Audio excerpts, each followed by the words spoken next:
Good afternoon. Communication of performance से हम लोग आज स्टार्ट कर रहे हैं। तो लास्ट क्लासेस में हम लोग ने ऑफ़र, एक्सेप्टेंस और उसका कम्युनिकेशन पढ़ा था, जहाँ पे हम लोग ने पढ़ा था कि जो भी बंदा कम्युनिकेट करता है, ये सारे पॉइंट्स हम लोग ने पढ़े थे कि उसके हिसाब से कम्युनिकेशन किसी भी चीज़ का, चाहे ऑफ़र का हो या फिर चाहे एक्सेप्टेंस का हो, उसके हिसाब से वो कम्युनिकेशन कंप्लीट है जब उसने उसको सेंड करा।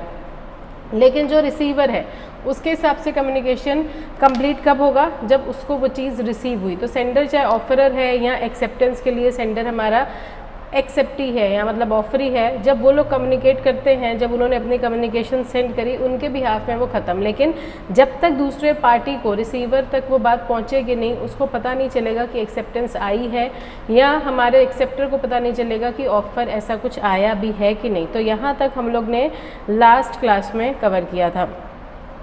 आज हम लोग उसी चीज़ को और थोड़ा इलाबोरेट करेंगे। कम्युनिकेशन ऑफ परफॉर्मेंस जो हम लोग ने पढ़ा था, from the view point of proposer मतलब offerer, and from the view point of acceptor मतलब हमारा ऑफरी। तो ऑफरर कहता है कि हमने जब ऑफ़र सेंड कर दिया, हमारे हिसाब से ऑफ़र चला गया, लेकिन जब तक वो ऑफ़र जो है वो ऑफरी तक पहुंचेगा ही नहीं, उसको पता ही नहीं चलेगा कि ऐसा कोई ऑफ़र हमें दिया भी गया था कि नहीं। तो ऑफरर मतलब प्रपोजर के व्यू पॉइंट से ऑफ़र चला गया जब उसकी तरफ से वो गया, और एक्सेप्टर के व्यू पॉइंट से जब तक उस तक वो बात नहीं पहुंचेगी, उसको पता नहीं चलेगा कि ऐसा कुछ कम्युनिकेशन या ऑफ़र हम तक पहुंचा भी है। तो जब तक उस तक वो ऑफ़र पहुंचेगा नहीं, तब तक वो अपना एक्सेप्टेंस या डिनायल नहीं दे सकता। We have already discussed that in terms of section 4 of the act, communication of a proposal is complete when it comes to the knowledge of the person to whom it is meant. तो communication of a proposal, proposal का मतलब offer जो है वो complete कब है, जब जिस बंदे को हम लोग ऑफ़र दे रहे हैं उसकी नॉलेज में वो चीज़ आए। उसके नॉलेज में वो चीज़ कब आएगी, जब वो ऑफ़र ना ही उस तक पहुँचेगा, उस ऑफ़र को वो पढ़ेगा भी और उस ऑफ़र को वो समझेगा भी। तो नॉलेज ऑफ द पर्सन, यहाँ पे हम लोग किसकी बात कर रहे हैं, यहाँ पे हम लोग ऑफरी की बात कर रहे हैं। तो communication of the proposal is complete when it comes to the knowledge of the person to whom it is meant. As regard acceptance of proposal the same would be viewed from the two angle. और जब acceptance की बात करते हैं तो offeree ने जब वो चीज़ एक्सेप्ट कर दी और उसने कम्युनिकेट कर दिया, उसके हिसाब से एक्सेप्टेंस कम्युनिकेटेड है। लेकिन ऑफरर को पता नहीं चलेगा कि आपने वो चीज़ को एक्सेप्ट किया भी है कि नहीं, जब तक ऑफरर तक खुद वो बात नहीं पहुंचाती है। तो यही चीज़ हम लोग दोनों केसेस पढ़ेंगे यहाँ पे। These are the view point of proposer मतलब offerer, and the view point of acceptor मतलब offeree. From the viewpoint of proposer, when the acceptance is put into the course of transmission, it would be out of the power of acceptor. From the viewpoint of acceptor, it would be complete when it comes to the knowledge of the proposer. तो वही वो कहते हैं, हमने वो चीज़ communicate कर दी, हमारे हिसाब से हमने आपको एक्सेप्टेंस दे दी, लेकिन वो चीज़ आपको मिलेगी 2 दिन बाद या 3 दिन के बाद। जब तक वो चीज़ आपको मिलेगी नहीं, तब तक आप उसको कंप्लीट नहीं कह सकते। At time the offeree may be required to communicate the performance by way of acceptance. जैसे हम लोग ने ये वाला केस लॉ पढ़ा भी था, Carlill versus Carbolic and Smoke Ball Company. तो ये हमारी कंपनी है जिसने इन्फ्लुएंजा की मेडिसिन बनाई थी, और उसने एक जनरल ऑफर दिया था न्यूज़पेपर में कि कोई भी बंदा जो हमारी मेडिसिन को हमारे स्पेसिफिकेशन के अकॉर्डिंग यूज़ करेगा, उसको इन्फ्लुएंजा नाम की डिसीज़ नहीं होगी, क्योर हो जाएगी। लेकिन अगर फिर भी ऐसा कुछ भी है तो हम आपको रिवॉर्ड देंगे। कार्लिक, मिसेस कार्लिक एक लेडी थी जिसको ये प्रॉब्लम थी, उसने इनकी मेडिसिन, इनके प्रिस्क्रिप्शन, इनका जो भी तरीका था उसके हिसाब से यूज़ करी, लेकिन फिर भी उसको इन्फ्लुएंजा हुआ, उसका क्योर नहीं हो पाया। तो उसने बताया कि हमने आपको ऑफर एक्सेप्ट किया था, हमने उसके अकॉर्डिंग परफॉर्म किया, तो अब हम रिवॉर्ड के लिए एलिजिबल है। तो अगर आपने कुछ भी ऐसा किया है तो आपको परफॉर्मेंस को कम्युनिकेट करना पड़ेगा कि हमने आपके अकॉर्डिंग ये काम किया है। In this case it was not enough if the offer merely perform the act but he should also communicate. तो बहुत सारे लोग दवाई ले रहे हैं, लेकिन जब तक आप ये बात कंपनी को कम्युनिकेट नहीं करोगे, मतलब जब तक आप उन्हें बताओगे नहीं कि हम तुम्हारी मेडिसिन यूज़ कर रहे हैं और आपके डिस्क्रिप्शन के अकॉर्डिंग ही यूज़ करें, फिर भी हमको प्रॉब्लम हो रही है, तो जब तक आप अपने परफॉर्मेंस को कम्युनिकेट नहीं करोगे तब तक ऑफरर को पता नहीं चलेगा। तो मियर परफॉर्मेंस, केवल दवाई लेना काफ़ी नहीं है, जब तक आप उनको बताओ ना कि तुम्हारी दवाई ली फिर भी हमारी दिक्कत क्योर नहीं हुई। The position was clearly explain in the famous case law. ये हम लोग केस लॉ पढ़ भी चुके हैं, जहाँ पे मिसेस कार्लिक ने कंपनी के प्रिस्क्रिप्शन और डिस्क्रिप्शन के अकॉर्डिंग इनकी इन्फ्लुएंजा की मेडिसिन ली थी, उसके बाद भी उसको प्रॉब्लम हुई, तो उसने अवार्ड के लिए बोला कि हम एलिजिबल है, हमको जो भी आपने रिवॉर्ड वगैरह दिया था, जनरली आपने ऑफर दिया था, हम उसके लिए एलिजिबल हैं। In this case the defendant a sole proprietary concern manufacturing a medicine which was a carbolic ball whose smoke could be inhaled through the nose to cure influenza, cold and other connected ailments, issued an advertisement for sale of the medicine। हम लोग ने पढ़ा भी था defendant का मतलब क्या होता है, जिसके ऊपर हम लोग केस करते हैं, और जो केस करता है उसको हम लोग क्या बोलते हैं, हम लोग पहले भी क्लास में पढ़ चुके हैं, उसको हम लोग बोलते हैं प्लांटिफ। प्लांटिफ का मतलब जिसको नुकसान होता है और जो केस फाइल करता है। तो यहाँ पे केस किसने फाइल किया था, मिसेस कार्लिल ने केस फाइल किया था। किसके ऊपर फाइल किया था, मेडिसिन कंपनी के ऊपर केस फाइल किया था। तो मेडिसिन कंपनी कौन है, डिफेंडेंट है। डिफेंडेंट मतलब जिसके ऊपर केस फाइल किया जाता है और अब वो अपने डिफेंस में कुछ बोलता है। तो यहाँ पे डिफेंडेंट कौन थी, मैन्युफैक्चरिंग कंपनी थी दवाई की। The advertisement also included a reward of 100 to any person who contracted influenza after using the medicine. तो उस जनरल न्यूज़पेपर एडवर्टीजमेंट में बोला गया था कि कोई भी जो हमारी इस कंपनी की मेडिसिन हमारे अकॉर्डिंग यूज़ करेगा उसको प्रॉब्लम नहीं होगी। फिर भी अगर आपकी प्रॉब्लम क्योर नहीं होती है तो हम आपको 100 रुपीज़ का अवार्ड देंगे। Mrs. Carlyle bought these smoke ball and used them as directed but contracted influenza। उसने आपकी एडवर्टीजमेंट देखी, उसने आपकी एडवर्टीजमेंट देखने के बाद दवाई खरीदी, आपके डायरेक्शंस के अकॉर्डिंग उसको यूज़ किया, लेकिन फिर भी उसको दिक्कत हुई। It was held that Mrs Carlill was entitled to reward. अगर उसको नहीं मिलेगा तो वो केस करेगी, लेकिन केवल दवाई खाना तो हमारे ऑफर की परफॉर्मेंस है। जब तक आप उसको कम्युनिकेट नहीं करोगे कि हमने इसको ना ही केवल परफॉर्म किया, उसके अकॉर्डिंग एक्ट भी करे और हमने तुम तक बात पहुंचाई। Further as advertisement did not require any communication of compliance of the condition, it was not necessary to communicate the same.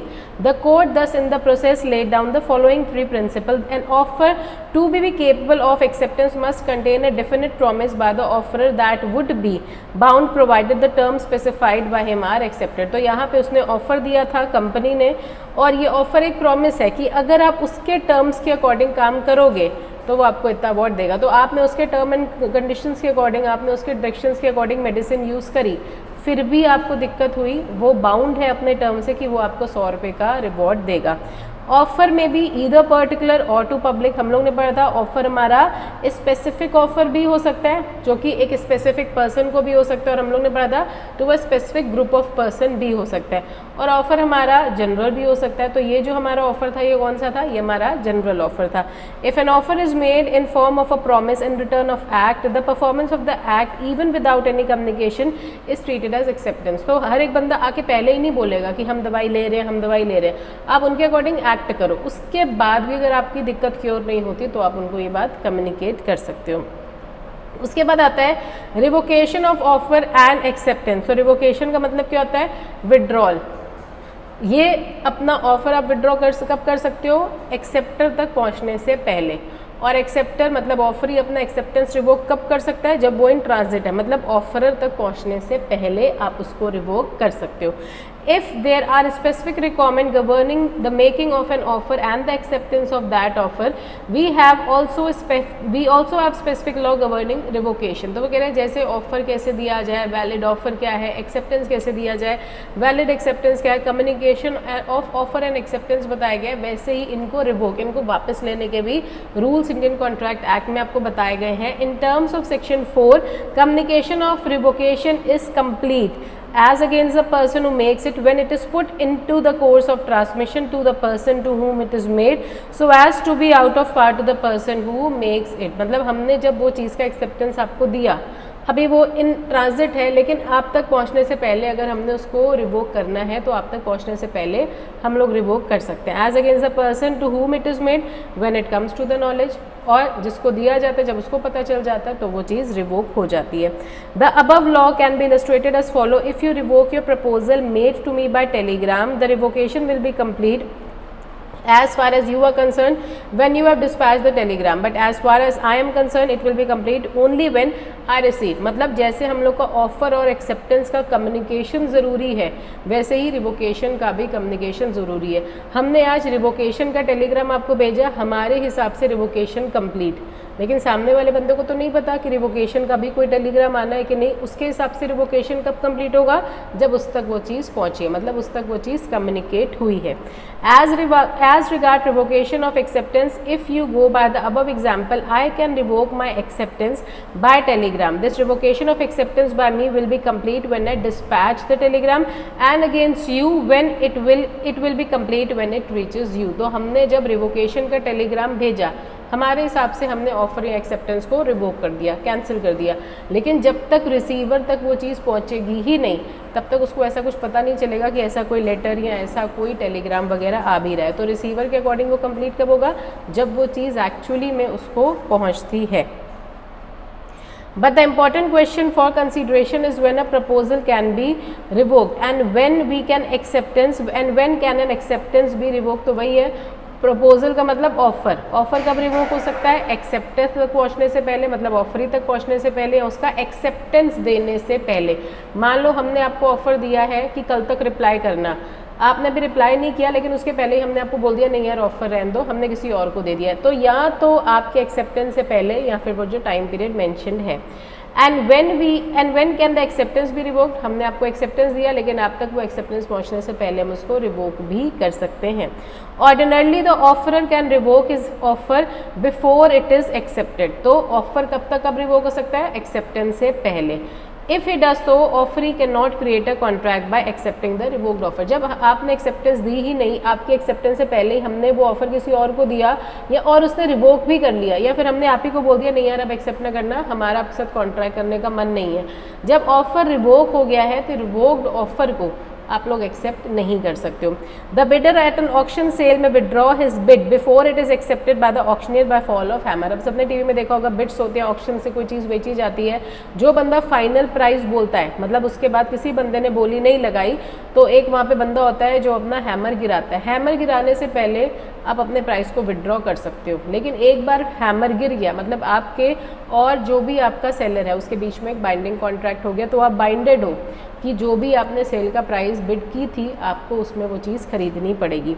N offer may be revoked by the offerer before it is acceptance even though he had ordinarily agreed to hold it open. मतलब हमने भले ही बोला था कि हम आपको ये चीज़ offer करना चाहते हैं, आप 5 दिन में हमें रिप्लाई कर देना, मतलब 5 दिन तक ये ऑफ़र ओपन है, हम चाहें तो 5 दिन से पहले उसको विड्रॉ भी कर सकते हैं। मतलब लेकिन अगर आपने हमें अपना एक्सेप्टेंस दे दिया है उसके बाद नहीं कर सकते। जैसे मान लो आपने 2 ही दिन में एक्सेप्टेंस दे दिया, तो हमने आज आपको ऑफ़र दिया, ये ऑफ़र है 5 डेज़ के लिए, ए ने बी को ऑफ़र दिया जो सेलर कार 5 डेज़ का, तो 5 डेज़ के अंदर ए कभी भी उसको रिवोक कर सकता है। लेकिन मान लो बी ने 2 दिन में ही उसको रिप्लाई कर दिया, तो अगर आपने रिप्लाई कर दिया तो वो ये ऑफ़र को रिवोक नहीं कर सकता। बाकी 5 दिन से पहले, आपके एक्सेप्टेंस से पहले वो कभी भी उसको रिवोक कर सकता है।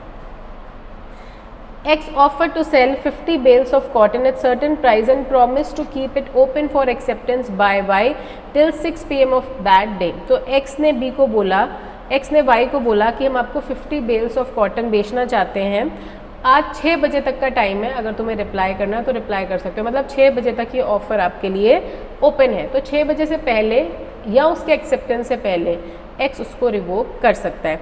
Before that time X sold them to Z। इससे पहले कि Y की एक्सेप्टेंस आती उसने वो चीज़ें Z को बेच दी। Y accepted before 6 PM but after the revocation by X। लेकिन उसने रिप्लाई 6 बजे से पहले किया, लेकिन जब तक वो रिप्लाई करता उसके पहले ही वो चीज़ बिक चुकी थी, तो ये ऑफ़र ऑलरेडी रिवोक हो चुका है। In terms of section 5 of the act, a proposal can be revoked at any time before the communication of its acceptance is complete as against the proposal, and acceptance may be revoked at any time before the communication of acceptance is complete as against the acceptor. फिर वही बात है, same rule जो offer के लिए वही rule हमारे acceptance के लिए भी है। हमने कोई चीज़ एक्सेप्ट करी, हमने वो चीज़ की नोटिस आपको भेजा, इससे पहले कि वो नोटिस आप तक पहुँचे हमने उसको विड्रॉ कर लिया। A proposes by letter send by post to sell his house to B. A ने बी को एक लेटर भेजा कि हम अपना घर आपको बेचना चाहते हैं। B accepted the proposal by letter send by post. उसने भी अपना एक्सेप्टेंस बाय लेटर आपको दिया। ए may revoke his proposal at any time before or at the moment when B posts letter of acceptance. इससे पहले कि बी अपने acceptance का लेटर पोस्ट करे उसके पहले ए चाहे तो उस ऑफर को रिवोक बैक कर सकता है, मतलब उसकी एक्सेप्टेंस से पहले। Whereas B may revoke his acceptance at any time before or at the moment when the letter communicating it reaches A and not afterward. Same rule इसके लिए। इसने भी एक्सेप्टेंस दिखाया कि हम आपका घर खरीदेंगे, इससे पहले कि वो लेटर आप तक पहुँचे उसके पहले वो रिवोक करना चाहे तो उसको रिवोक कर सकता है। तो an acceptance to an offer must be made before that offer lapse or revoke. तो सेम चीज़ है, एक्सेप्टेंस आप तुरंत दिखा दो, मतलब भले ही उसने आपको टाइम ज़्यादा दिया है लेकिन उसके पहले वो रिवोक भी कर सकते हैं। लेकिन अगर आपने रिवोकेशन से पहले एक्सेप्टेंस दे दिया तो वो रिवोक नहीं कर सकता। The law relating to revocation of offer is the same in India as well as England, but the law relating to revocation of acceptance is different. हम लोग वैसे भी यहाँ पे इंडियन कॉन्ट्रैक्ट एक्ट पढ़ रहे हैं जहाँ पे उन्होंने बोला कि ऑफर का रिवोकेशन इंडिया और इंग्लैंड के लॉ के अकॉर्डिंग सेम है, लेकिन एक्सेप्टेंस ऑफ रिवोकेशन का एक्सेप्टेंस जो है वो डिफरेंट है। इंडिया वालों का ये है और हमारा इंग्लिश लॉ कहता है कि वो इरिवोकेबल है। एक बार आपने अपनी एक्सेप्टेंस दिखा दी, एक चलेगा ना,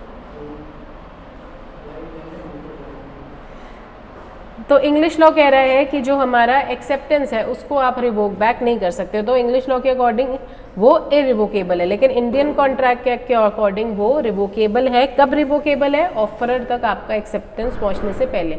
तो हम लोग को इंडियन कॉन्ट्रैक्ट एक्ट के अकॉर्डिंग चलना है, ना कि इंग्लिश के according. As acceptance in English law can not be revoked. हम लोग ने पढ़ा इंग्लिश लॉ के अकॉर्डिंग एक्सेप्टेंस को रिवोक नहीं किया जा सकता। एक बार आपने एक्सेप्टेंस दे दी, वो उस तक पहुंचे या ना पहुंचे, आप सोच समझ के रिप्लाई कर रहे हो, आप उसको रिवोक बैक नहीं कर सकते। लेकिन हम लोग चलेंगे इंडियन लॉ के अकॉर्डिंग। इंडियन लॉ कहता है एक्सेप्टर और can revoke his acceptance any time before it reaches the offeror. Offeror तक आपकी एक्सेप्टेंस पहुंचने से पहले आप उसको रिवोक कर सकते हो। और सेम रूल ऑफर के लिए भी है, ऑफरर भी अपना ऑफर रिवोक कर सकते हैं। कॉन्ट्रैक्ट ओवर टेलीफोन, हम लोग ने पढ़ा था कि कॉन्ट्रैक्ट किसी भी तरीके से हो सकता है, तो वर्बल है, यहाँ पे टेलीफोन के थ्रू है। लेकिन हम लोग ने यहाँ पे क्या पढ़ा था कि कोई भी लाइन में, कनेक्शन में, नेटवर्क वगैरह में प्रॉब्लम नहीं आनी चाहिए। अगर ऐसा कुछ भी है तो आप एंड में पूछ सकते हो कि आपको हमारा ऑफर सही से सुनाई दिया, आपको हमारा एक्सेप्टेंस सही से सुनाई दिया है कि नहीं। क्योंकि अगर कनेक्शंस में प्रॉब्लम है, लाइन वगैरह में डिस्टर्बेंस है, तो ऑफर या तो हमको सही से समझ में नहीं आया, या फिर उसका रिवोकेशन समझ में नहीं आया, या एक्सेप्टेंस समझ में नहीं आई।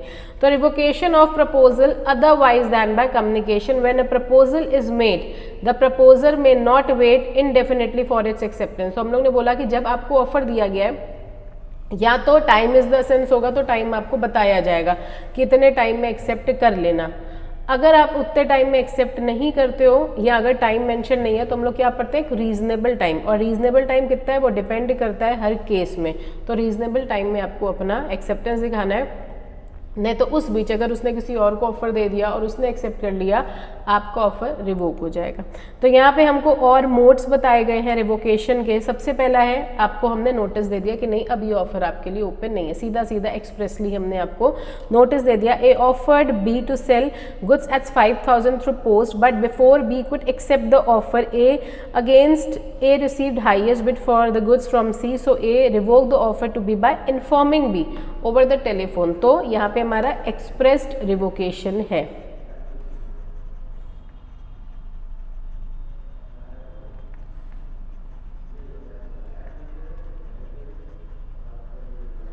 तो ए ने बी को बोला कि हम ये गुड्स आपको 5000 में बेचेंगे, आप रिप्लाई कर देना। इसके पहले कि वो रिप्लाई करता, सी ने कुछ एडिशनल प्राइस कोट किया कि चलो हम तुम्हें 5500 या 6000 देते हैं। ए ने बोला ठीक है हम आपको दे देते हैं। उसने वो गुड्स जो हैं सी को दे दिया और अभी तक बी का एक्सेप्टेंस भी नहीं आया था। अगर बी का एक्सेप्टेंस आ जाता तो वो सी को नहीं बेच सकता था। तो बी के एक्सेप्टेंस से पहले सी ने एक हायर प्राइस को ऑफर दिया, ए ने अपने गुड्स उसको 5000 से ज़्यादा में बेच दिए। तो ए ने बी को इन्फॉर्म कर दिया कि हमने वो गुड्स किसी को बेच दिए हैं, आप उसके लिए एक्सेप्टेंस मत दिखाना। बाय लैप्स ऑफ टाइम, जहाँ पे हम लोग ने पढ़ा था, कल भी हम लोग ने पढ़ा था बनानास बेचने के लिए कॉन्ट्रैक्ट है और आपने टाइमली रिप्लाई नहीं किया तो बनाना तो पेरिशेबल नेचर के है, वो आपके रिप्लाई का वेट नहीं करेगा, वो बेच देगा। तो अगर तो टाइम मेंशन्ड है तो आपको उतने ही टाइम में रिप्लाई करना है, टाइम के बाद वो जो ऑफर है वो ऑटोमेटिकली रिवोक हो जाता है। और अगर टाइम मेंशन नहीं है तो हम लोग क्या पढ़ते हैं, एक रीजनेबल टाइम, और रीजनेबल टाइम कितना है वो दिया नहीं होता, वो डिपेंड करता है केसेस में। तो अगर तो पेरिशेबल नेचर की चीज़ है तो उसी दिन या अगले दिन तक रिप्लाई कर दो। बाकी कोई ऐसी चीज़ है जिसकी वैल्यू पेरिश नहीं होगी तो 3-4 दिन मैक्सिमम या 1 हफ्ते तक आप रिप्लाई कर दो। कोई बंदा आपके रिप्लाई का वेट नहीं करता रहेगा, उसको अगर कहीं और से अच्छा ऑफर दिखेगा कि उसका सामान आपसे ज़्यादा में बिक रहा है तो वो उसको वो चीज़ प्रोवाइड कर देगा। The time for acceptance can lapse if the acceptance is not given with in the specified time, या तो उसने टाइम मेंशन किया था उतने टाइम में आप रिप्लाई नहीं करोगे तो आपका ऑफर ऑटोमेटिकली रिवोक्ड। और अगर कोई भी टाइम मेंशन नहीं है तो हम लोग क्या पढ़ते हैं, within reasonable time, if no time is mention. तो रीजनेबल टाइम क्या है ये लॉ में नहीं लिखा, रीजनेबल टाइम इतना है कि डिपेंडिंग अपॉन द केस, तो आप खुद जज कर सकते हो कि चीज़ों का नेचर क्या है, वो डिकम्पोज तो नहीं हो सकते, वो पेरिश तो नहीं हो सकते, तो उसके अकॉर्डिंग आपको एक्ट करना है। This is for the reason that proposer should not be made to wait indefinitely, वो हमेशा के लिए आपका इंतजार नहीं करेगा, वो अपनी चीज़ें बेचने के लिए बैठा है, वो किसी के साथ कॉन्ट्रैक्ट करने के लिए बैठा है, आप नहीं तो कोई और, वो आप ही के इंतजार नहीं करता रहेगा एक्सेप्टेंस का। It was held that a person who applied for shares in June was not bound by allotment made in November. तो हम लोग पढ़ते हैं ना अकाउंट्स में बैंक टू शेयर एप्लीकेशन, आप एप्लीकेशन का पैसा लगाते हो जून में तो कंपनी बहुत ज़्यादा हम लोग को 30 डेज़ में रिप्लाई कर देती है। लॉ कंपनी लोग कहते हैं 60 डेज़ में अलॉटमेंट को फाइनलाइज करो, लेटर ऑफ अलॉटमेंट भेज दो। तो कंपनी 30 to 60 डेज़ में हम लोग को रिप्लाई कर देती है कि वो हमें शेयर्स दे रही है कि नहीं। कंपनी ने हमें कोई रिप्लाई नहीं किया और अचानक से 5 महीने के बाद नवंबर में कंपनी कह रही है ठीक है हम तुम्हें अलॉट कर रहे हैं, वो बंदा बाउंड नहीं है फॉर अलॉटमेंट। वो कहेगा कि इतना हमारे पास पैसा था, हम इन्वेस्ट करना चाहते थे, हम ज़िंदगी भर आपकी कंपनी का वेट थोड़ी करेंगे कि तुम हमें शेयर्स दोगे कि नहीं। आपका टाइमली रिप्लाई नहीं आया तो हमने किसी और कंपनी के शेयर्स खरीद लिए। तो the decision will have no relevance in the context of allotment. तो वो कह रहे हैं जो आप अलॉटमेंट करना चाहते भी हो ये वॉइडेबल है, अगर वो बंदा अभी भी एक्सेप्ट करना चाहते हो तो ठीक है, नहीं तो वो कॉन्ट्रैक्ट बाइंडिंग नहीं है। आप फोर्स नहीं कर सकते हो कि आपने शेयर्स के लिए अप्लाई किया था तो अब तो आपको हमारे शेयर्स लेने ही पड़ेंगे, आपको टाइमली रिप्लाई कर देना चाहिए था। Bye non fulfilment of condition president, 2 conditions होती है ना, सब्सीक्वेंट और प्रेसिडेंट। प्रेसिडेंट का मतलब कॉन्ट्रैक्ट करने के पहले कंडीशन फुलफिल करो, सब्सीक्वेंट का मतलब किसी चीज़ के बाद। प्रेसिडेंट हो सकता है कि पहले आप डाउन पेमेंट करिए, पहले आप ये करिए, उसके बाद ही हम आपके साथ कॉन्ट्रैक्ट करेंगे।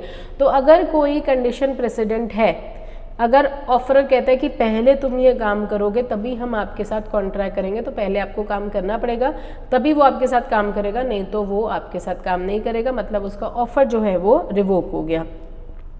Bye non fulfilment of condition president, present का मतलब जो कंडीशन हमें पहले प्रायर फुलफिल करनी पड़ती है।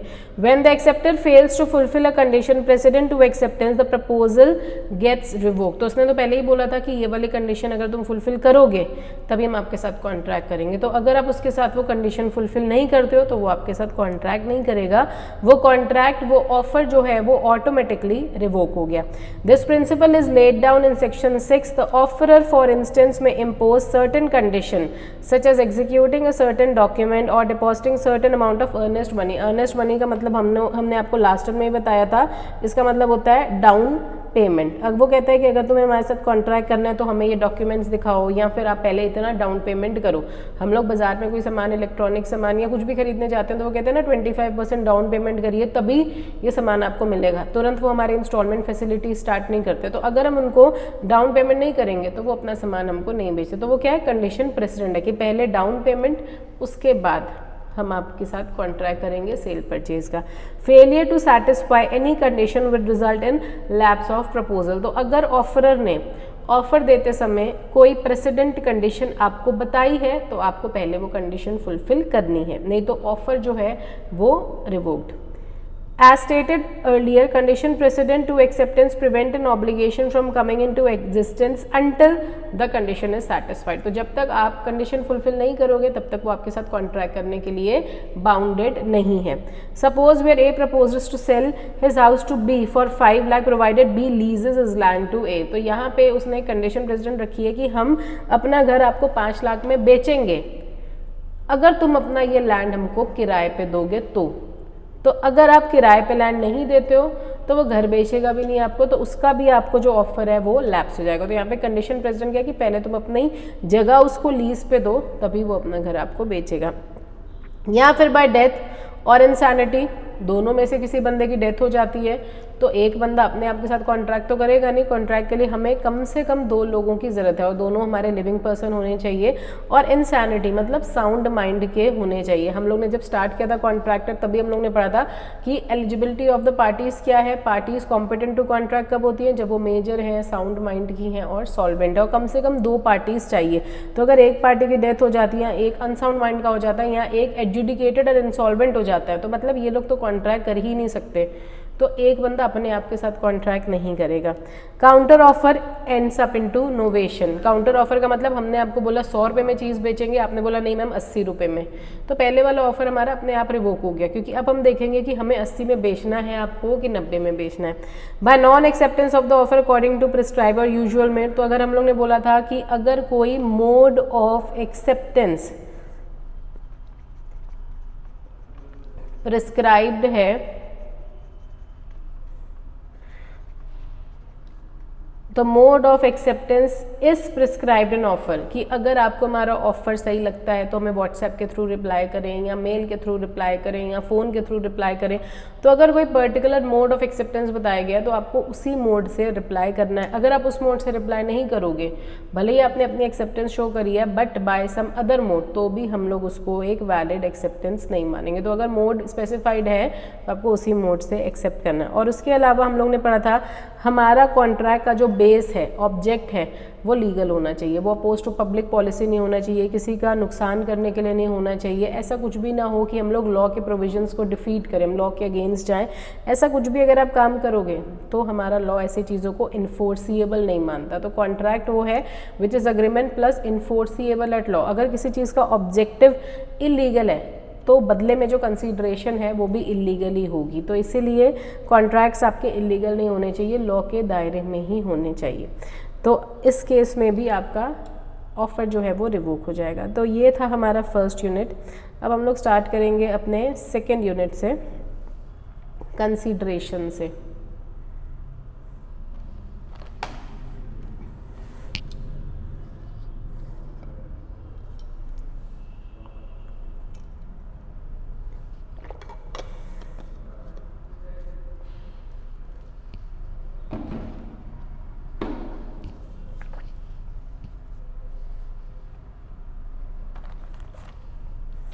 तो कंसीडरेशन का मतलब हम लोग ने पढ़ा था जब हम लोग ने स्टार्ट किया था कि कॉन्ट्रैक्ट्स के एसेंशियल्स क्या हैं, उसमें सेकंड आता है हमारा कंसीडरेशन। तो कॉन्ट्रैक्ट के लिए ज़रूरी क्या था, अग्रीमेंट प्लस ऐसा agreement which is enforceable at law, मतलब वो लॉ की नज़रों में भी इन्फोर्सिएबल हो। तो लॉ की नज़रों में इन्फोर्सिएबल होने के लिए क्या था,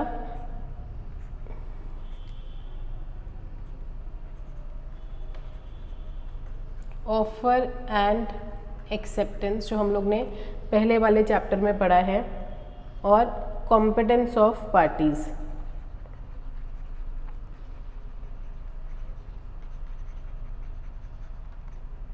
कॉम्पिटेंस ऑफ पार्टीज़ में हम लोग ने पढ़ा था कि दोनों पार्टीज़ जो हैं वो मेजर हैं, साउंड माइंड की हैं एंड नॉट, वो डिस्क्वालिफाइड नहीं है।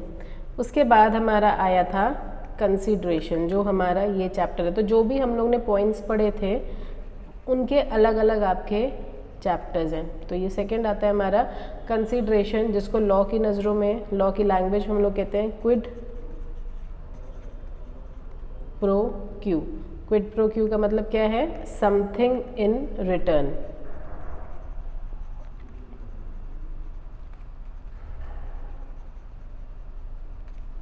तो यहाँ पे इस चैप्टर में हम लोग जो सेकंड वाला फीचर था समथिंग इन रिटर्न, वो वाला फीचर कवर करेंगे। उसके बाद हम लोग ने पढ़ा था कि ऑब्जेक्टिव आपका लीगल होना चाहिए, कंसीडरेशन तभी लीगल मानी जाएगी और कंसेंट आपकी फ्री होनी चाहिए, जो हमारे आगे कमिंग वाले चैप्टर्स में आएंगे। तो अभी हम लोग इसके सेकेंड वाला जो प्रोविज़न है समथिंग इन रिटर्न कंसीडरेशन, उस तक पहुँचे हैं। तो हमारा जो कॉन्ट्रैक्ट एक्ट है वो कहता है समथिंग इन रिटर्न होना चाहिए, वो कुछ भी हो सकता है। It may not necessarily be money. Sale of good act कहता है कि बदले में पैसा ही होना चाहिए। कोई भी आप चीज़ खरीदो, बेचो, सर्विस दो, लो, बदले में पैसा ही है। एक पार्टी काम करेगी, आपको सामान देगी, आपको सर्विस देगी, और दूसरी पार्टी पेमेंट करेगी, और पेमेंट मॉनेटरी फॉर्म में होनी चाहिए, वो बार्टर सिस्टम नहीं होना चाहिए। कॉन्ट्रैक्ट एक्ट साइलेंट है। कॉन्ट्रैक्ट एक्ट कहता है समथिंग इन रिटर्न में कुछ भी आ सकता है, पैसा भी हो सकता है, सर्विस भी हो सकती है, गुड्स भी हो सकता है, एक मियर प्रॉमिस भी हो सकता है, कुछ भी हो सकता है। लेकिन आपका जो भी समथिंग इन रिटर्न है वो ऑफर देते समय आपको बताना है। It can B an act और एब्सटिनेंस भी हो सकता है कि आप हमारे लिए काम ना करो तो हम आपको ये चीज़ देंगे। तो समथिंग इन रिटर्न में कुछ भी हो सकता है। हम तुम्हारे लिए काम करेंगे, तुम ये काम करो, हम तुम्हारे लिए काम करेंगे, तुम हमें पैसा दो, हम तुम्हारे लिए काम करेंगे, तुम इधर सर्विस दो, हम तुम्हारे लिए काम करेंगे, तुम ये काम ना करो। समथिंग इन रिटर्न में कुछ भी हो सकता है, लेकिन कंसेंट दूसरी पार्टी का आपको फ्री में मिला है। आप बताओगे कि आप क्या दे रहे हो और समथिंग इन रिटर्न में आप उससे क्या चाहते हो। वो बंदा आपकी चीज़ों को समझेगा, उसको अगर लगेगा कि इसके बदले में ये कंसिडरेशन हमारे लिए एजुकेट है। काफ़ी बार हम लोग कहते हैं ना, यार ये घाटे का तुमने सौदा किया, दूसरा बंदा कहता है नहीं यार हमें कोई दिक्कत नहीं है। उस बंदे को दिक्कत नहीं होनी चाहिए। आपको भले ही लगे कि इसके बदले में इतनी छोटी सी चीज़ या इस काम के बदले इतनी छोटी सी फेवर या इतना छोटा सा सर्विस, कोई लेना देना नहीं है जब तक जिसके साथ वो कॉन्ट्रैक्ट कर रहा है वो बंदा सेटिस्फाइड है। उसकी नज़रों में एडुकेट होनी चाहिए वो कंसीडरेशन। तो हम लोग इस चैप्टर में कंसीडरेशन के बारे में पढ़ेंगे, जहाँ पे साफ लिखा है नो कंसीडरेशन नो कॉन्ट्रैक्ट। मतलब समथिंग इन रिटर्न ज़रूर होना चाहिए, चाहे वो मियर प्रॉमिस है कि आज तुम हमें पानी पिला दो, कल हम तुम्हें पिला देंगे। मियर प्रॉमिस हो सकता है, एक सर्विस हो सकती है, एक पैसा हो सकता है, कोई चीज़ हो सकती है, कुछ भी हो सकता है, लेकिन दूसरे बंदे को उसके सेटिस्फैक्शन है। भले ही हमारी नज़रों में ये घाटे का सौदा है, हम लोग कहते हैं हम तो इस काम के लिए ये कॉन्ट्रैक्ट ना करते, लेकिन वो कह रहे नहीं हमें कोई दिक्कत नहीं है इस चीज़ से, तो वो समथिंग इन रिटर्न है। Consideration is essential element of a valid contract without which no single promise will be unenforceable. तो कंसीडरेशन भी इम्पॉर्टेंट है फॉर अ वैलिड कॉन्ट्रैक्ट। जैसे ऑफर है, एक्सेप्टेंस है, कॉम्पिटेंस ऑफ पार्टीज़ है, वैसे ही हमारा कंसीडरेशन भी होना चाहिए। कंसीडरेशन को हम लोग कहते हैं लीगल लैंग्वेज में क्विड प्रो क्यू, जो आपको याद रखना है। जैसे म्यूचुअल कंसेंट को हम लोग कंसेंसस एड आइटम कहते हैं कॉन्ट्रैक्ट में, वैसे यहाँ पे हम लोग कहते हैं quid pro Q. Quid pro Q का मतलब समथिंग इन रिटर्न, बदले में कुछ तो दो। क्या दोगे? कुछ भी दो, पैसा दो, जो हो, सर्विस दो, सामान दो, कुछ भी दो, या प्रॉमिस ही कर दो कि तुम हमारे लिए काम करोगे। आपके पेरेंट्स कहते हैं हम ये ला के देंगे, लेकिन प्रॉमिस करो आप लोग प्रॉपर्ली बिहेव करोगे या पढ़ाई अच्छे से करोगे, तो कुछ भी हो सकता है। वो आपको गिफ्ट ऑफर करो, बदले में वो आपसे समथिंग इन रिटर्न में क्या चाहते हैं? आपका वेल बिहेवियर या फिर आपका टाइमली पढ़ना, अच्छा रिजल्ट लाना। समथिंग इन रिटर्न में कुछ भी हो सकता है। Having a double aspect of the benefit to promisor and a detriment to the promisee, it has to be really understood in the sense of some detriment as envisaged by English law. वो कह रहे हैं हमारी नज़रों में हो सकता है कि ये घाटे का सौदा है, लेकिन अगर प्रॉमिसर और प्रॉमिसी, ऑफरर और ऑफरी इससे सेटिस्फाइड हैं तो थर्ड पार्टी का इससे कोई भी लेना देना नहीं है। In this unit we shall try to understand the concept of consideration and also the legal requirement regarding consideration. तो इस चैप्टर में हम लोग पढ़ेंगे कंसीडरेशन क्या है और उसको क्या क्या चीज़ें गवर्न करती हैं। Consideration is a price agreed to be paid by the promisee for obligation of the promiser। मतलब जब promiser उसके लिए कुछ करता है तो बदले में वो उससे क्या चाहता है, वो हम लोग कहते हैं कंसीडरेशन।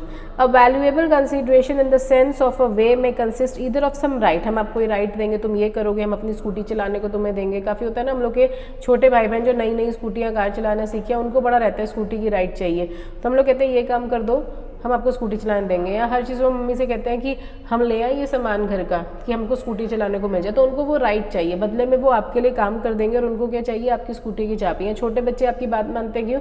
क्योंकि उनको आपके फ़ोन में गेम खेलना है। थोड़ी देर के लिए। तो वो कहते हैं कि अच्छा हम आपका काम कर देंगे, मैं 5 मिनट के लिए फ़ोन देना। आजकल यंगस्टर्स में बहुत है ना, छोटे बच्चे बहुत ज़्यादा फ़ोन में एडिक्टेड है, तो हम लोग उनसे कोई काम कराते हैं तो वो लोग कहते हैं अच्छा मैं फ़ोन दे देना, हम गेम खेलेंगे 10 मिनट। तो उनको कोई राइट चाहिए, कोई इंटरेस्ट चाहिए, कोई प्रॉफिट, कोई बेनिफिट, कुछ भी, या कोई काम करना या कोई काम ना करना, कोई भी चीज़ हो सकता है, लेकिन दोनों पार्टीज़ सेटिस्फाइड हैं कि हम अगर आपको ये दे रहे हैं, हम अगर आपको एक गिलास पानी दे रहे हैं, तो बदले में अगर आप 10 मिनट हमारी स्कूटी लेना चाहते हो या 10 मिनट आप हमारा फ़ोन लेना चाहते हो तो कोई दिक्कत नहीं है। और वो भी कहता है 10 मिनट फ़ोन के बदले में ये चीज़, हमें कोई दिक्कत नहीं है। कुछ भी हो सकता है लेकिन दोनों पार्टीज को सही लगे। Section 2D of defines consideration as follows when at the desire of promisor. Desire of promisor मतलब ऑफर तो प्रोमिसर ही दे रहा है।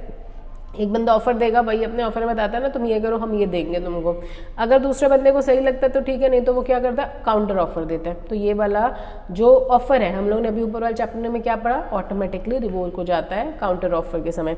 When at the desire of promisor the promisee or any other person has done or abstained from doing or does or abstain from doing, or promise to do or abstain from doing something, such an act or abstinence or promise it called consideration for the promise। तो promiser कहता है कि हम तुम्हारे लिए काम करेंगे, तुम हमारे लिए काम करना या हमारे लिए काम मत करना, या हम आपके लिए काम करेंगे, तुम प्रॉमिस करो तुम हमारे लिए काम नहीं करोगे, या तुम ये वाली हैबिट अपनी छोड़ दोगे, तुम कोर्ट में हमारे खिलाफ नहीं आओगे, तुम एक्सीडेंट के बाद पुलिस स्टेशन नहीं जाओगे, कुछ भी, तो वो हमारा कंसिडरेशन है।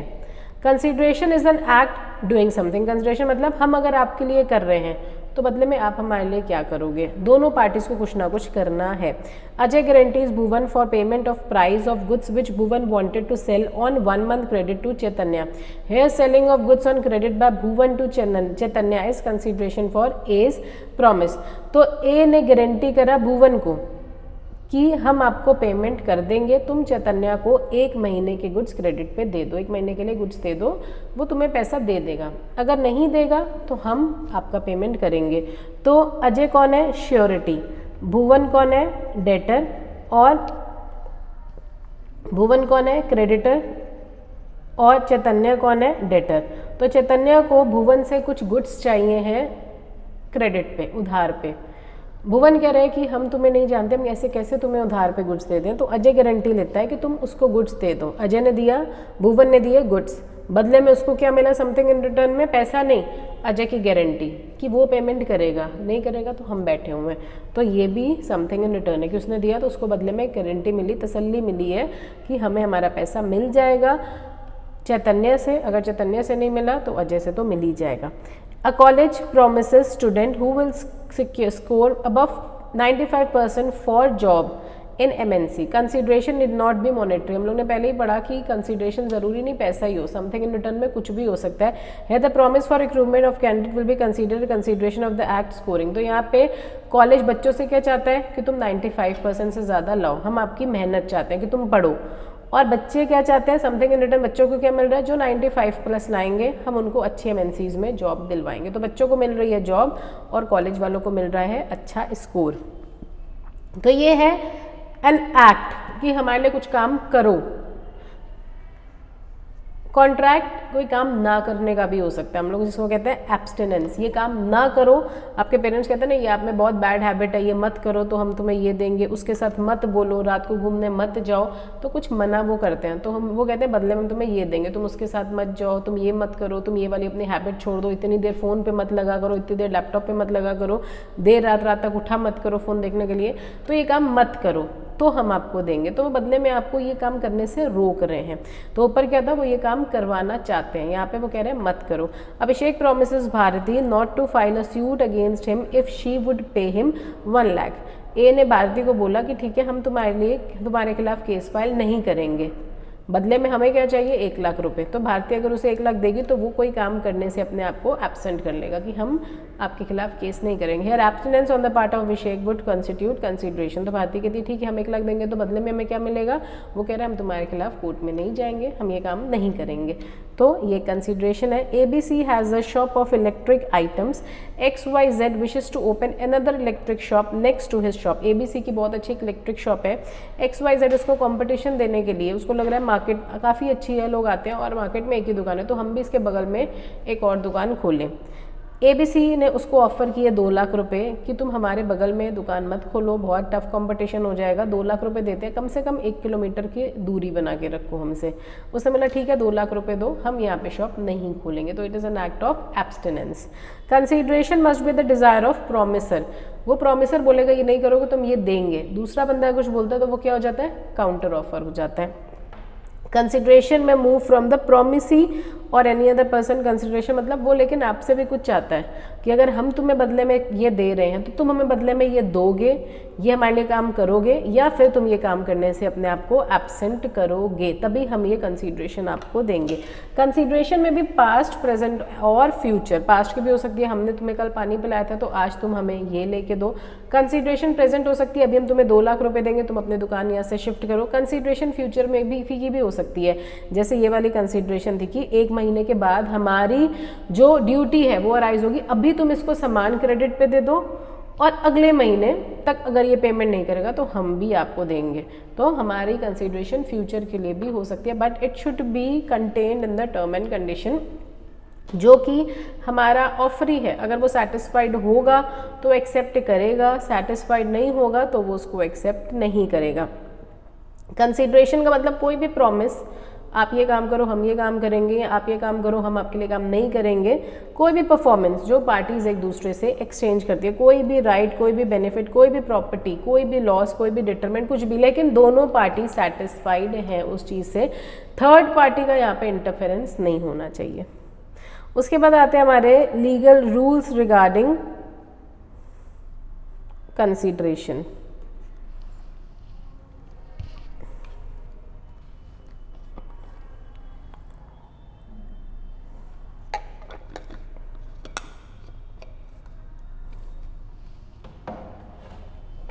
तो लीगल रूल्स रिगार्डिंग कंसिडरेशन में सबसे पहला आता है consideration must move at the desire of promisor. जो हम लोग ने पढ़ा कि जो बंदा आपको ऑफर दे रहा है वो बताएगा कि हम आपके लिए काम करेंगे, बदले में तुम हमें ये देना, या हम ये चीज़ आपको बेचना चाहते हैं, बदले में तुम हमें इतना पेमेंट करना, या हम आपको ये सर्विस देंगे तो बदले में आप हमें क्या दोगे। तो अगर तो आपको उसका ऑफर ठीक लगता है तो ठीक है, अगर आप उसके कोई भी टर्म एंड कंडीशन चेंज करना चाहते हो उसको हम लोग काउंटर ऑफर बोलेंगे। ये पहले वाला ऑफर जो है वो ऑटोमेटिकली रिवोक हो जाएगा और एक नया ऑफर स्टार्ट हो जाएगा, अगर ऑफरर आपके टर्म एंड कंडीशन से सेटिस्फाइड है तो। Consideration must be offered by the promisee or the third party at the desire of or request of promiser. It implies return. Consideration का मतलब something in return element ज़रूर होना चाहिए। बाकी इन्होंने कॉन्ट्रैक्ट ऑफ मैरिज वगैरह लिखे हैं, लेकिन हम लोग पढ़ते हैं इंडियन कॉन्ट्रैक्ट एक्ट सोशल और डोमेस्टिक नेचर के कॉन्ट्रैक्ट्स को यहाँ पे इंक्लूड नहीं करता है। Act done at the desire of third party is not consideration. Third party हमारे कॉन्ट्रैक्ट की पार्टी हो सकती है, लेकिन हमें कंसिडरेशन चाहिए ऑफरी से।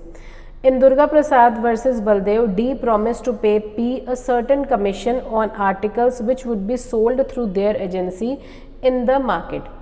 D ने प्रॉमिस किया था P को कि हम तुम्हें ये कमीशन देंगे अगर तुम्हारी एजेंसी मार्केट में हमारा सामान बेचेगी तो।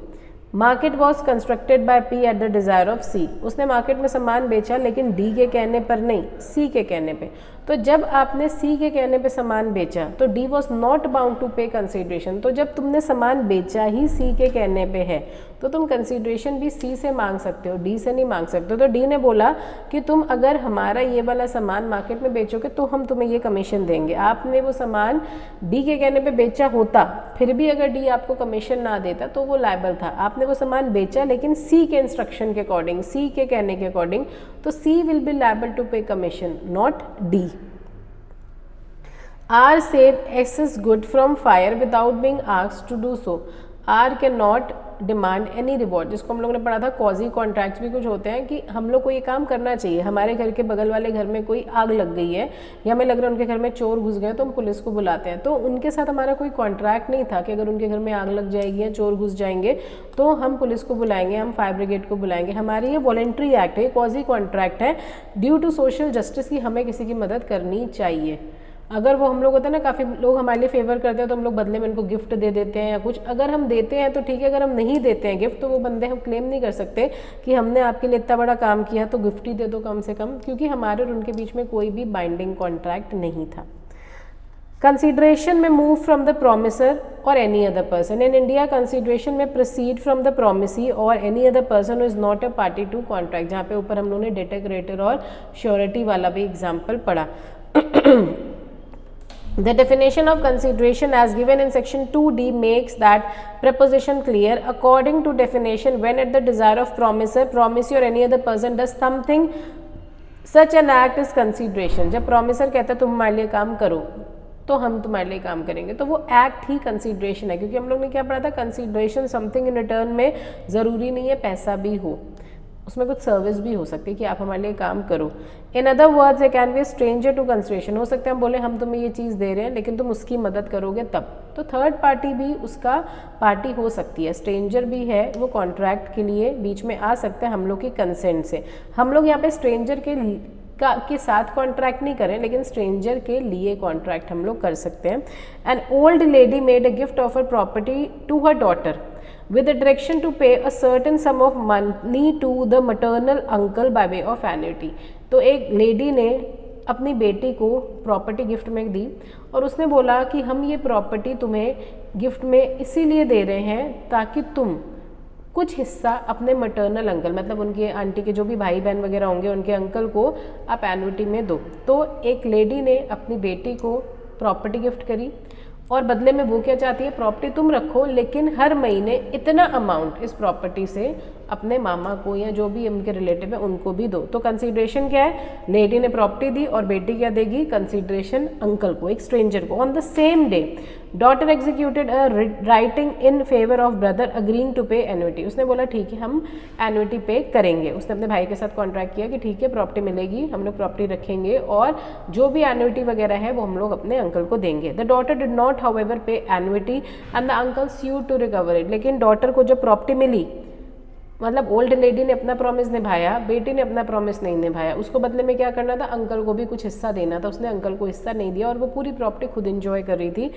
अंकल उसके ऊपर केस फाइल कर सकते हैं, क्यों, क्योंकि स्ट्रेंजर को पता था कि उसके लिए कॉन्ट्रैक्ट हो रहा है। It was held that there was sufficient consideration for uncle to recover the money from the daughter, क्योंकि स्ट्रेंजर के लिए कॉन्ट्रैक्ट हो रहा है। बाकी हम लोग ने पढ़ा था एग्जीक्यूटेड कॉन्ट्रैक्ट क्या होते हैं, दोनों पार्टीज जो कंप्लीट कर लेती हैं।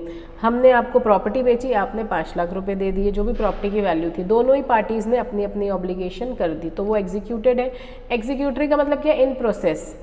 एक बंदे ने अपनी कंसीडरेशन, अपनी ड्यूटी निभा दी, दूसरे बंदे ने भी अपनी ड्यूटी नहीं निभाई।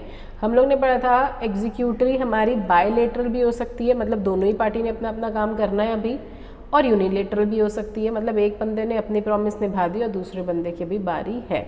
अगर आप नहीं करोगे तो हम आपको स्यू कर सकते हैं। A consideration which consist of performance of an act is said to be executed when it consist of a promise is said to be executory. तो कोई परफॉर्मेंस ऑफ एक्ट था, दोनों ने अपना अपना एक्ट कंप्लीट किया, वो एग्जीक्यूटेड है, लेकिन अभी उसमें एक प्रॉमिस है कि हम कर देंगे, अभी किया नहीं है, कर देंगे, करना बाकी है, वो प्रॉमिस है। प्रॉमिस का मतलब फ्यूचर के लिए, तो वो एग्जीक्यूटरी है। The promise by one party may be consideration for the act of some other party. तो वो कह रहे हैं आप ये काम करो, हम ये काम करेंगे, दोनों को अपनी अपनी जिम्मेदारी निभानी है। जब दोनों अपनी अपनी जिम्मेदारी निभा लेते हैं वो एग्जीक्यूटेड हो जाता है। जब दोनों में से कोई एक या दोनों ही अभी अपनी जिम्मेदारी कंप्लीट नहीं कर पाए हैं तो उसको हम लोग एग्जीक्यूटरी कहते हैं। A pays 5,000 to B and B promises to deliver him certain quantity of wheat within a month। तो अभी A ने उसको 5,000 रुपये दे दिए, A की तरफ से एग्जीक्यूट हो गया, उसने अपनी जिम्मेदारी निभा दी। B ने बोला अगले महीने तक वीट ला देंगे, मतलब उसने अभी पे किया नहीं अपना प्रॉमिस फुलफिल, उसने प्रॉमिस किया फॉर अ फ्यूचर मंथ का मतलब थोड़े टाइम के बाद। तो ये क्या है, एग्जीक्यूटरी, क्योंकि B ने अभी अपना काम करना है। अब मान लो ये हमारा कौन सा केस है, ये हमारा यूनिलेटरल है, क्योंकि एक बंदे ने पेमेंट कर दिया और दूसरे बंदे ने अभी अपनी जिम्मेदारी नहीं निभाई है। अगर A ने भी अभी 2500 दिए होते और B ने भी अभी अगले महीने ला के देना, तो ये क्या होता है, बायलेटरल, कि दोनों ने अभी अपना आधा आधा काम करना है। कंसीडरेशन में भी पास्ट, प्रेजेंट और फ्यूचर। कोई पास्ट में हमने आपके लिए काम किया था तो आज आप हमारे लिए काम करो। प्रेजेंट का मतलब हमने अभी तुम्हारे लिए काम किया, तुम अभी हमारे लिए काम करो। फ्यूचर का मतलब प्रॉमिस, एक बंदे ने पेमेंट कर दी 5,000 और आपने प्रॉमिस किया अगले महीने हम तुम्हें वीट ला के दे देंगे, तो वो क्या है, future. The word has done or abstain from doing or recognition of the doctrine of past. Has done, हमने आपके लिए काम कर दिया, या आपने जो काम बोला था मत करना, हमारे खिलाफ कल कोर्ट में मत आना, तो हम कल नहीं आए थे, आज अब उसकी पेमेंट हमें करिए, मतलब आपने अब जो श्योर किया था वो आप करिए। In order to support a promise a past consideration may move at the previous request. तो आपने प्रॉमिस किया था कि कल कोर्ट नहीं जाओगे तो अगले दिन हम आपको पेमेंट करेंगे, तो कल हम कोर्ट नहीं गए या हमने कल आपका वो काम कर दिया था, तो अब आपकी बारी है कि जो आपने बोला था कि ये करोगे या ये नहीं करोगे तो हम ये देंगे, तो अब आपकी बारी है, आप हमको वो दो। It is a general principle that consideration is given and accepted in exchange of promise। तो भले ही वो promise था, past के लिए था, future के लिए था, present के लिए था, लेकिन in something in return होना चाहिए। The consideration if past may be at the motive but cannot be real consideration of a subsequent promise, but in the event of services being rendered in the past at the request or at the desire of promiser, the subsequent promise is regarded as an admission। तो हमने अपने आप से court में जाने से मना नहीं अपने आप को किया, या हमने अपने आप से आपके लिए वो काम नहीं किया था, आपने बोला था, तो आपके बोलने पे हम लोग ने क्या पढ़ा है ऊपर कि consideration should be eight the desire of promiser. आपके कहने पे हमने आपके लिए वो काम किया है या कर चुके हैं या करेंगे या कर रहे हैं, तो आपके डिज़ायर पे ही सारे काम हो रहे हैं, आपके रिक्वेस्ट पे ही सारे काम हो रहे हैं। तो अब आपकी भी बारी है, जब प्रॉमिसी ऑफरी ने अपनी ड्यूटी निभाई है तो अब आपको भी अपनी ड्यूटी निभानी है। A performed some services to B at his desire। A ने कुछ सर्विसेज परफॉर्म करी B के लिए। After a week B promises to compensate A for the work। उसने बोला आज हमारे लिए काम करो, हम अगले हफ्ते तक आपको उसकी पेमेंट करेंगे। तो ये क्या था, पास्ट कंसिडरेशन, हम जो काम कर चुके हैं उसकी पेमेंट हमें अगले हफ्ते मिलनी है। तो अगले हफ्ते तक का तो हम वेट करेंगे, लेकिन अगर आप हमें अगले हफ्ते भी पेमेंट नहीं करोगे तो हम उसकी रिकवरी के लिए आपके ऊपर केस फाइल कर सकते हैं। अ कैश सेल, ये हमारा प्रेजेंट कंसिडरेशन है। क्रेजेंट, कुछ दुकानदार कहते हैं ना उधार नहीं देंगे, उधार वाली चीज़ क्या हो जाती है, पास्ट में सामान ले गए, फ्यूचर में तुम पेमेंट करोगे, पास्ट और फ्यूचर वाली। वो कहते हैं नहीं हम लोग कैश में ही सर डीलिंग करते हैं। तो हम लोग कहते हैं ना नहीं भैया बहुत ज़्यादा सामान उठाना है 1 लाख का, वो कहते हैं 1 लाख का उठाइए, 10 लाख का उठाइए, पेमेंट तो आपको कैश में ही करनी पड़ेगी। तो वो क्या है, प्रेजेंट, अभी तुम सामान लो और अभी ही तुम हमें पैसा भी दो, हमारे पास पूरा माल रेडी पड़ा हो, तुरंत आप सामान की डिलीवरी लीजिए और तुरंत आप पेमेंट करिए, जो भी आपने प्रॉमिस किया हुआ है वो आप हमारे लिए करिए। तो ये हमारा प्रेजेंट कंसीडरेशन है। Consideration need not be adequate. Consideration जो होनी चाहिए वो इतनी होनी चाहिए कि दूसरे बंदा उससे सहमत है, क्योंकि हम लोग यहाँ पे पढ़ रहे हैं कि it is not money, it can be money, it can not be money also. तो उसकी कुछ भी वैल्यू होनी चाहिए, it should have some value, और उसकी वैल्यू इतनी होनी चाहिए कि जिस बंदे के साथ आप कॉन्ट्रैक्ट करें उसके लिए वो चीज़ एक्सेप्टेबल है, उसको कोई दिक्कत नहीं है, और उसकी कंसेंट आपने फ्रीली ली है, ज़ोर ज़बरदस्ती से नहीं ली है। Consideration need not be of a particular value, यहाँ पे हम लोग मनी की बात नहीं करें, वो हम लोग सेल ऑफ गुड में पढ़ेंगे। इट निड नॉट बी एक्सुमेटली और equal value with the promise और for which it is exchanged, but it must be something which the law would regard as having some value। मतलब कोई service, कोई promise, कोई interest, कोई right, कुछ भी हो सकता है। Something in return need not be equal to something given. हो सकता है हमने आपके लिए जो काम किया उसके बदले में हम आपसे बहुत छोटा सा फेवर मांग रहे हैं, या एक छोटे से फेवर के बदले हम आपसे बहुत ज़्यादा कुछ मांग रहे हैं, तो वो हम दोनों के बीच में चीज़ है। बैड बार्गेन हो सकता है, गुड बार्गेन हो सकता है, कुछ भी हो सकता है, लेकिन वो at the desire of promisor होना चाहिए and free consent of promisee होनी चाहिए। It may be noted in the context that explanation 2 of section 25 state that agreement to which consent of promisor is freely given is not void merely because the consideration is inadequate. अगर उसकी consent freely दी गई है तो आप उसको void नहीं कर सकते, क्योंकि हमने तो अपने टर्म एंड कंडीशन बताए थे और हमने बताया भी था कि हम आपके लिए क्या करेंगे और हम बदले में क्या चाहते हैं, और कोई ज़ोर ज़बरदस्ती, कोई coercion, threatening, undue influence, fraud, mistake, misrepresentation नहीं था। आपकी कंसेंट जो मिली है वो फ्रीली मिली है, तो आप इसको वॉइड नहीं कह सकते हो। But as an exception, if it is shockingly less and the party alleges that the consent was not free, तो हमारा वॉइडेबल हो जाएगा, मतलब उसको प्रूफ करना पड़ेगा। अगर वो ये प्रूफ कर दे कि कंसेंट फ्रीली नहीं दी गई थी। X promises to sell his house of worth 6 lakh for 1 lakh only, the adequacy of price in itself shall not render the transaction void. तो उसने बोला 6 लाख का घर है लेकिन हम 1 लाख में बेच देंगे, लेकिन देखा जाएगा कि जिसको बेच रहा है, बायर ने कोई ज़बरदस्ती तो नहीं करी है, किसी फोर्स का या किसी गलत तरीके का यूज़ तो नहीं करा है। अगर नहीं किया है तो हम लोग उसको वॉइड नहीं कह सकते कि इतना महंगा घर इतने सस्ते में क्यों बेच रहे हो। अगर उसका मन है वो बेचेगा। लेकिन वो वॉइड कब होगा, जब उसमें कोई क्वेश्चन है, अनड्यू इन्फ्लुएंस है, फ्रॉड वगैरह है।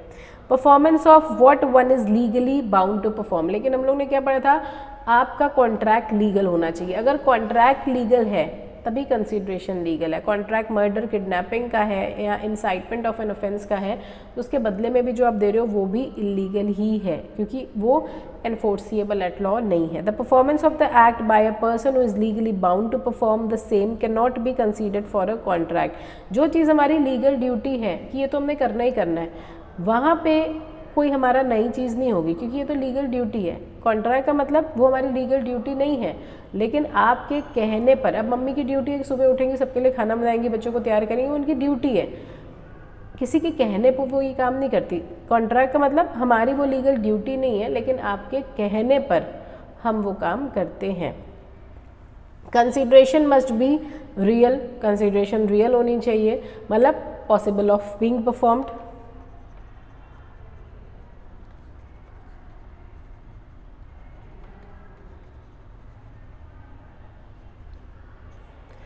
Consideration must be real and not be illusory, सपने, हवाई बातें, ऐसा नहीं होना चाहिए जो एक्चुअली में परफॉर्म हो।